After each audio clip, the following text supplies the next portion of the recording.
Everyone, welcome to my channel Ranju Singh fame में आप सबका स्वागत है। तो आइए चलिए आज फिर हम बात करेंगे, स्पेशली आज बात करेंगे रानी कपूर की।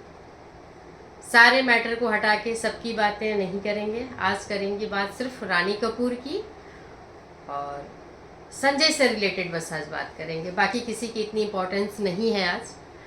तो गाइज रानी कपूर ने जो ब्लेम लगाए थे, मल्टीपल ब्लेम्स हैं उनके एज ए मदर। एक कंसर्न होता है हर माँ का अपने बच्चों के साथ किसी भी बच्चे के साथ कुछ भी हादसा होता है तो माँ परेशान होती है, सोचती है, मल्टीपल थॉट्स होते हैं उनके।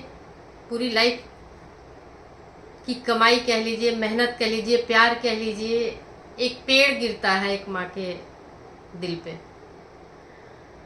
जो भी आरोप उन्होंने लगाए थे, कंपनी को भी उन्होंने जो लेटर दिया था एजीएम की मीटिंग रोकने के लिए, जो शायद जुलाई 23rd वीक में मतलब होने वाली थी, जुलाई के 3rd वीक में होने वाली थी मीटिंग वो। तो उन्होंने वो लेटर दिया था, कंपनी ने माना है इस बात को। तो कंपनी का गाइस कहना है, हालांकि माँ का अभी शक खत्म नहीं हुआ है। एक्चुअली जो मर्डर की डाउट्स उनके में, फाउल प्ले का मतलब होता है कि हत्या की गई है। इंटरनेशनल लेवल पे अगर किसी का डेथ होता है, इंटरनेशनल मान के चलिए जो ब्रिटेन है वहाँ पे हत्या हुई है, तो वहाँ जिनके पास बहुत पैसे का कोई कमी नहीं है, गिनती भी नहीं आती होगी उनको शायद, तो उनका ये कहना है कि फाउल प्ले है। तो इसलिए उन्होंने बोला था कि अभी इसको रोकिए, एजीएम की मीटिंग अभी नहीं होने दीजिए, पहले वो सारी चीज़ें कंप्लीट होने दीजिए, वहाँ के सारी रिपोर्ट्स प्रॉपर आ जाने दीजिए, तो इसको किया जाएगा। लेकिन कंपनी ने नहीं माना। कंपनी ने लीगल नोटिस रिप्लाई दे दिया कि आपका कोई शेयर होल्डिंग नहीं है, तो आपके कहने से ये मीटिंग हम नहीं रोक सकते, क्योंकि 25 जुलाई को ये मीटिंग होनी थी, और जुलाई था या जून था। और इनका लेटर जो है रानी कपूर का एप्लीकेशन का, ये लेटर की कंपनी को मेल गया था, मेल के थ्रू उन्होंने भेजा था 24 तारीख को। तो कंपनी का ये कहना है कि 24 तारीख को चूँकि उनका मेल आया है, ये सही बात है, लेकिन हमारी मीटिंग होनी थी 25 को, तो वो शेयर होल्डर भी नहीं है, उनके पास कोई भी शेयर नहीं है। गाइस होता ये है कि किसी भी कंपनी का, बड़े बड़े कंपनियों के शेयर्स होते हैं, तो जिनके पास शेयर्स जब होते हैं, ज़्यादा होते हैं, वो लोग उस कंपनी के मालिक होते हैं। जिनके पास सबसे ज़्यादा शेयर्स होते हैं वो उनके ओनर होते हैं, कि उनकी डिसीजन उनका माना जाता है। जिसको बोलते हैं ना, वोट में अगर एक वोट से भी कोई जीत गया तो उसे जीता हुआ माना जाता है, उनकी वैल्यू होती है, उनकी सरकारें बनती है। तो सेम थिंग कंपनी में भी यही है। तो 72% जो शेयर है सोना कॉमस्टार का, ये इन्वेस्टर के हाथों में है, आम पब्लिक के हाथों में, जिन्होंने शेयर्स खरीद रखे हैं। कोई 10,000 का खरीदा हो, कोई 50,000 का खरीदा हो, कोई 5 लाख का खरीदा हो। तो जो भी जितने का शेयर खरीद के रखा है, ये वो लोग 72% लोग पब्लिक, आम पब्लिक उस कंपनी की शेयर होल्डर है। और बाकी जो शेयर होल्डर्स में जो मेंबर्स होते हैं कंपनी के अंदर, वो लोग शेयर होल्डर वो भी होते हैं, लेकिन उनमें से भी सबसे ज़्यादा जिनके पास शेयर होता है वो ओनर्स होते हैं। मतलब उनका मेन डिसीजन उनका माना जाता है, वो होलसेल कर सकते हैं, किसी भी चीज़ को चेंज करना हो, होल्ड करना हो, वो डिसीजन ले सकते हैं। तो गाइज उसके में जो 28% बच रहा, उसमें सबसे ज़्यादा शेयर होल्डिंग संजय कपूर के पास थी, ये था। उसके अंदर जैसे बोला जाता है, या एक रूल होता है कंपनी में, कि मान लीजिए कोई ऐसी सर्कमस्टांसेस ऐसे होते हैं तो किसको बनाया जाएगा कंपनी के में, अधिकार किसको दिया जाएगा, इनके बाद ये, जैसे होता है ना 4 लोग हैं तो किसको किसको दिया जा सकता है। तो गाइज इसमें सिर्फ संजय कपूर का नाम है कि सिर्फ एक मालिक रहेंगे, शेयर होल्डर जो सबसे ज़्यादा है, जो सोना स्टार का मेन मालिक है, वो संजय कपूर के पास वो सबसे ज़्यादा शेयर्स थे। क्योंकि मान लीजिए आपके पास, मेरे पास 2 share, 5 share, 100 share, 1000 share, 5000 share, 5 lakh share है, लेकिन संजय कपूर के पास परसेंटेज वाइज ज़्यादा शेयर थे। तो इसलिए संजय कपूर को माना गया था, रानी कपूर किसी को भी इसमें शेयर होल्डिंग नहीं था उनसे ज़्यादा। तो उसमें रिटर्न है कि संजय कपूर के पास शेयर है, तो वो उनके होल सोल है।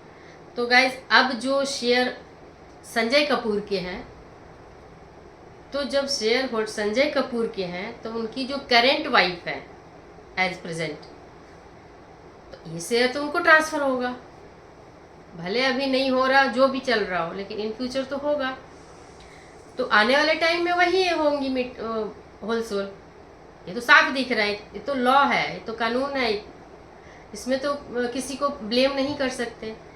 अब रानी कपूर के पास कितना शेयर है या नहीं है, कंपनी का कहना है नहीं है। तो गाइज, इन्होंने जो कंप्लेंट डाला है, इनके वकील का कहना है कि इनको मूर्ख बनाया गया है, क्योंकि जब ये अपने वेदना के चरम पर थी, सुध बुध खोई हुई थी, जिनका बेटा चला गया इस दुनिया से, वो होशो हवास में नहीं थी, वो गम में थी, तो कुछ पेपर्स पे इनसे साइन कराए गए हैं।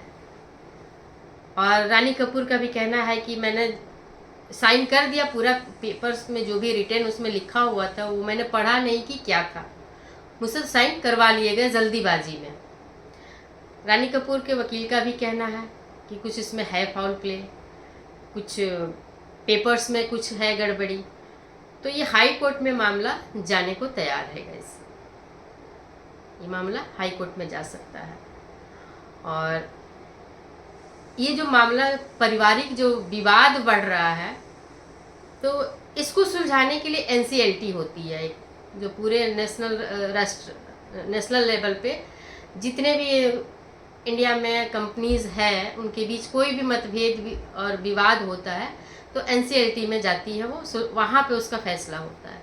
तो खैर, ये विवाद वहाँ भी जा सकता है और हाई कोर्ट में भी जाएगा। तो एक विवाद शुरू हो चुका है उस बंदे का जो कि 53 साल की उम्र में अपनी इस दुनिया को, इस प्रॉपर्टी को छोड़ के चला गया है।